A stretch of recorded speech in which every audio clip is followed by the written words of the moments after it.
Okay. Seahawks win 26-21. Apparently, it was a football game. I'm still not quite sure what I watched, but there were end zones, so it must have been. They improved to 7-5 on the season. Go over the scoring plays. Jets get 2 passing touchdowns in the first quarter. Extra points blocked on the first one, but they get a 2-point conversion. So it's 14-0 at the end of one. Seahawks get on the board with an AJ Barner 12-yard touchdown pass from Geno Smith. And then the Jets return that kick for a touchdown, 99 yards. So it's 21-7. Seahawks answer back in a way with a Leonard Williams 92-yard interception return for a touchdown. The PAT is blocked. Boy, we'll talk about special teams. 21-13. Jason Myers connects on a 54-yard field goal. 21-16 at the half. Nothing happens in the third quarter. Just a lot of really bad football. A really lot of bad football would have been fine to say. Jason Myers makes a 43-yard field goal near the beginning of the fourth quarter, though, to make it 21-19. And then Zach Charbonnet, an 8-yard touchdown run with 5:34 left. 26-21. Seahawks win the drunkest football game that has ever been played. You hear a lot of people say on now Blue Sky, because that other website is dead to me, but on whatever social media site you use, you'll hear people say, this game is drunk. This game is drunk. No. This game was drunk. This game was so drunk that the Fox announcers, who I'll talk about in the second half of the show, it was drunk. He called it inebriated. And that's what I was trying to say there. I promise you I'm not. I won't record any of these. I've recorded one drinking a beer before, but I will not do that to you because yeah. This game was bonkers. And from almost minute one. So those of you who are new to the channel, sorry, I'm just collecting my thoughts. As you guys know, I don't have a script for these. I just kind of go. We always start with the negative when it's a win, and then we end with the positive. And when it's vice versa, we start with the positive and end with the negative. Oh boy, there are negatives. On top of this just being a just awful football game to watch. If you were a neutral party to this game, I can only apologize. Like, I take some sort of personal responsibility. It's kind of like what I imagine parents feel like when their kid is just being rambunctious. And even though it's probably not the parents' fault, the parents still say, "Oh, I'm so sorry. I'm so sorry." You know, even though it's the human being that does it, you still take responsibility for it. I'm taking responsibility for the Seahawks portion of this just unbelievably incoherent football game. And there are real negatives outside of that, though. The special teams was garbage. And it's funny that it's one of the talking points because, they do block the extra point. And then from that point on, for the most part, they were pathetic. They were absolutely pathetic. They lose 2 kicks. They should have lost a third, or at the very least, he didn't lose it. Chenault comes in for D. Williams after his latest gaffe, and Chenault fumbles the immediate kick, and they have to start from like their own 10 because of it. And then he literally loses it, fumbled right into the hands of the Jets kicker. Special teams were absolutely terrible. They have an extra point blocked. They give up the kick return for a touchdown. They give up a couple other bad returns, or you know what I mean. They give up way too much yardage on returns. They were pathetic today. This is a sport where reactionary stuff happens, and I'm not saying that Jay Harbaugh will lose his job, and I'm not even really saying Jay Harbaugh should lose his job. But stuff like this does happen. It's the type of performance that your special teams coach can get the axe real quick. And they were awful today. Awful. What's funny is not funny, I guess, but Michael Dixon gets hurt in this game. You'd think that would be one of the things we'd be talking about with this awful special teams performance. No, Dixon was fine. Had one kick that shouldn't have gone into the end zone, ideally anyway. But it wasn't him. And Jason Myers was fine too. But the return teams were dreadful. Dreadful today. It was the worst Seahawks special teams performance that I've seen in a very long time. Very, very, very long time. So outside of the special teams, um, the run game still isn't great. Now, I did see some decent holes today.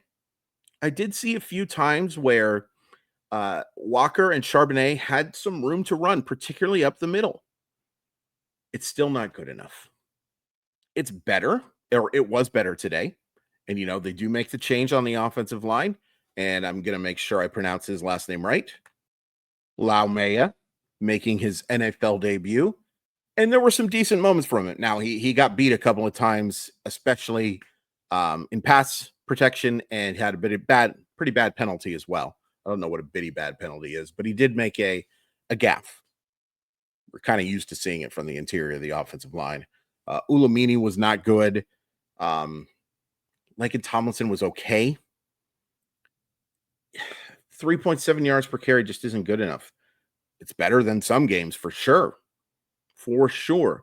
I also think Kenneth Walker was probably a little too hesitant today at times. And, I just don't love some of the play calls that they make. They're not good enough to run these stretch plays. I know you're trying to get these guys outside. They're good athletes. You're also trying to, hope that space works better than the lack of power that they have. But they just don't work. They just aren't talented enough offensive linemen for you to do that. I just don't love it. And I think that also, it's something that I've meant to mention too. And maybe I've struggled with it because I'm such a big Ryan Grubb fan. These game plans in the first quarter have not been good. They have scored 40 points in 12 games in the first quarter. Gotta be better. Gotta be better. And, is it good that Ryan Grubb is making the adjustment? Of course. But you're putting yourself in a real hole. You're putting yourself in a real hole when you get off to these poor starts. Defensively, I think the only negative here was Joe really struggled. And the fact that he was covering Garrett Wilson and Devontae Adams as often as he was, particularly in the first half, was troubling. And on a day where Aaron Rodgers was not good, the only time that he was very effective at all was throwing it up against number 29. And sure, ideally Josh Jobe wouldn't be playing, but he is, because Trey Brown has been awful and because they don't have a lot of depth behind there. They just don't. So, it's understandable that he would struggle against Garrett Wilson and Devontae Adams. And we'll talk about the positives against those guys too. But he was bad. And I thought the Jets didn't do a very good job of exploiting it. Maybe some adjustments made from McDonald to create less of those matchups, but I would have been throwing it up against 29 all day. You know what else I would do all day? Shop at Simply Seattle, because they have the very best in Seattle sports gear. Great stuff for the Seahawks, of course, but the Mariners, Seahawks, Huskies, Kraken. I said Seahawks twice, but that's okay. Supersonics. You can find it all at simplyseattle.com. And once you find it all, use code MOLLYWOP15, MOLLYWOP15 to save 15% off your order. It's a great deal from great people. Support a local business. Get your holiday shopping done. simplyseattle.com. Link in the description to make it nice and easy for you. All right, the positives. Number one, they win this game. And you had to have it. Had to have it. And with the Cardinals losing, first place. Cool.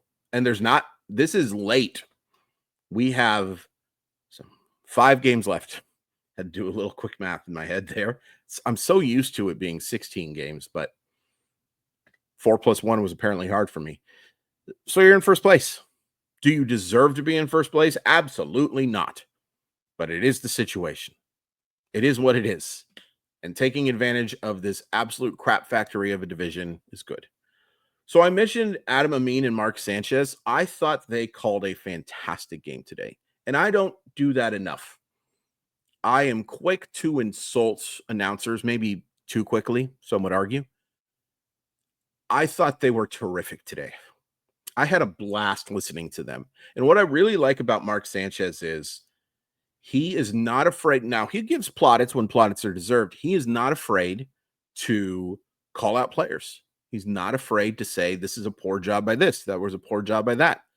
The Tariq Woolen play near the end of the game on that 3rd and 26, where they complete it for 24 or 25 yards, and Woolen makes a poor effort on the ball. And Sanchez called it out. Sanchez was willing to call it out. And I think that's something that I admire, because it's much easier to just be Mr. Positive Sunshine. And, I don't want to hear too much negativity, but I want honesty. And I thought they were honest. And then Adam Amin is just a really funny guy and does a very solid job as a play-by-play person as well. And I think did an excellent job of keeping a composure and taking the game seriously, but also realizing just how inebriated this game was. And it was so inebriated. So inebriated. All right. Other positives. I thought Geno played fine. Certainly not his best game. Held on to the ball a couple of times too long. Made one huge mistake. And this was another one that I was glad Mark Sanchez brought it up, where he takes that sack on 4th and goal. And that is a little on the offensive line. It's a little on the guys not getting open. But the sack portion of it is on Geno. On that rollout, you can't cut up field. They are literally blocking so that is where you want your defenders to go. You can't cut up field. A throwaway there would have been not ideal, but it's better for them to have the ball in the half-yard line to what turned out to be basically a punt. But other than that, I thought he played fine. He made one excellent throw to Jackson Smith and Jigba and, didn't turn the ball over. A couple of those sacks are on him. And there was a couple of misses. One on a screen pass to Kenneth Walker that looked like was set up pretty well. He played fine. I'll put him in the positive section. I expect more, but definitely can get away with, yeah. I don't know what I'm saying anymore. Yes, I do. I'm talking about football. Walker we talked about it, a little hesitant to me. I think Zach Charbonnet played a really good game. I thought he made the most. Now, he only has a couple of touches. He has 4 carries, and I believe he just had two receptions. But I thought he made the most of them. He showed that B-button ability on that spin move. I thought he played a really solid football game. JSN, excellent game again. DK Metcalf, solid game. Going up against one of the best corners in football, coming down with a couple of big plays, drawn a couple penalties as well. Solid game from him. Noah Fant, nice to see him back in the offense. AJ Barner with the touchdown and one of their best blockers. Sadly, the receiving core did a solid job. Solid job. Tyler Lockett with a couple of first downs. I'll take it. But let's stop talking about the offense. The biggest positives for this team were defensively. And, this is not a great Jets offense. There's some talented players. I mean, Aaron Rodgers is going to be in the Hall of Fame. He's not the same player that he was, no question about it. But Devontae Adams and Garrett Wilson are excellent wide receivers. Breece Hall is a very talented running back. Braylon Allen is one of the youngest players in football and is already showing flashes. They have talent, and the Seahawks were dominant defensively.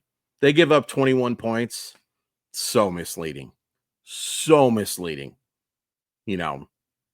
They get the ball in such great field position because of the fumble by